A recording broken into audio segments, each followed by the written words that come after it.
السلام عليكم ورحمة الله خوتي.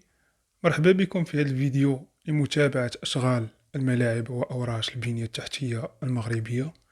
اليوم في هذا الفيديو إن شاء الله سنستعرض آخر صور لأشغال الكل من ملعب البريد وملعب مولاي الحسن بالرباط، ثم سنلقي نظرة عامة عن الملاعب الجاهزة وخاصة ملعب فاس الكبير الذي هو الآخر في أتم الجاهزية ويستعد لاستقبال أولى مباريات الودية التي ستجمع منتخبنا الوطني بمنتخب تونس ومنتخب البنين في الأيام القليلة القادمة إن شاء الله.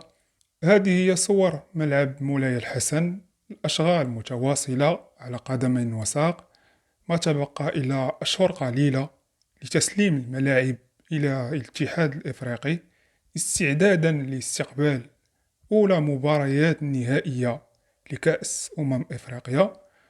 وأظن أن الوقت كافي لإتمام كل الأشغال وفي وقتها المحدد. كما نعلم أن ملعب البريد ليس ملعب رئيسي لاحتضان مباريات البطولة، بل هو ملعب من ضمن الملاعب المجهزة للتدريب المنتخبات الإفريقية المحسوبة أن تستقبل المباريات في مدينة الرباط. على الرغم من ذلك المغرب يراهن على بطولة استثنائية وعلى أعلى مستوى، ويحطم بها كل الأرقام القياسية على مستوى التنظيم أو على مستوى سرعة الإنجاز والتجهيز. إذن كما نشاهد أن الملعب قطع مراحل كبيرة في الأشغال، وكل هذا في ظرف وجيز. كما نلاحظ في الصورة أن الملعب يتكون من طابقين، تم الانتهاء من الطابق الأول والطابق الثاني هو على مشارف الانتهاء. بصراحة تصميم أكثر من رائع، ما علينا إلا المتابعة وجس النبض لنرى معا الكراسي والألوان التي ستنفرد بها هذه الجوهرة الجديدة. أتوقع الشكل النهائي للملعب سيكون ملعب ممتاز وعالمي يليق بأمة راهنت على نجاح أكبر التظاهرات القارية والدولية، وبإذن الله سيتحقق ذلك. دابا غادي نشوفوا صور ملعب البريد الغني عن التعريف، والذي من شأنه يسير على خطى ثابتة ويطبخ على نار هادئة ويحمل مفاجأة وأخبار سارة. كما نشاهد الملعب يلوح في الأفق بشكله الرائع.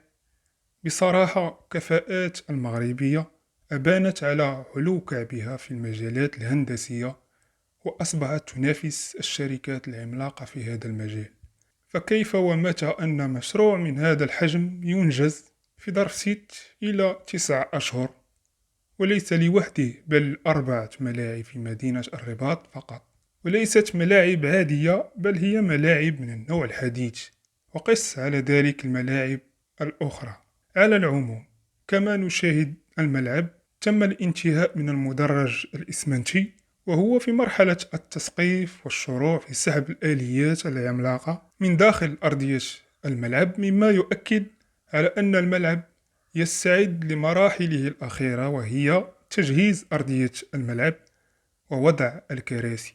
صراحة أتوقع ملعب من مواصفات عالمية وحديثة تنضاف إلى رصيد البنية التحتية الرياضية المغربية العالمية. أما بخصوص استعراض ملاعب الجاهزة سنخصص لها فيديو خاص لكي لا يكون الفيديو طويل، لكن في هذه الفقرة سنلقي نظرة على ملعب فاس الكبير، لأنه هو الآن في محطة أنظار الجماهير ويتأهب لاستقبال مباريات الودية بين منتخب تونس والبنين. أكيد ملعب جاهز تماما على مستوى داخل وخارج الملعب. كما شاركنا الصور الحديثة للملعب في صفحتنا على الفيسبوك. ملعب ممتاز يحترم كل المعايير الدولية.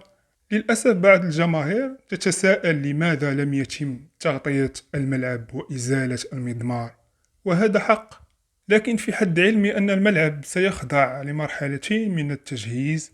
المرحلة الأولى تتعلق بكأس إفريقيا، والمرحلة الثانية تتعلق بكأس العالم. وعلى ما أظن في المرحلة الثانية سيتم إعادة الهيكل بالكامل من إزالة المضمار وتغطية الملعب وزيادة الطاقة الاستيعابية وبالتالي سيكون ملعب من مواصفات عالمية، ويكون عند حسن تطلعات الجماهير وعشاق المستديرة. المهم، هذا كل ما لدينا اليوم. سنكتفي بهذا القدر من المعلومات، ولازلنا في متابعة الأشغال الملاعب التي ستحتضن كأس إفريقيا اللي غادي تنظمها بلادنا إن شاء الله. خليكم في متابعة الصفحة للتعرف على المزيد وآخر التحديثات.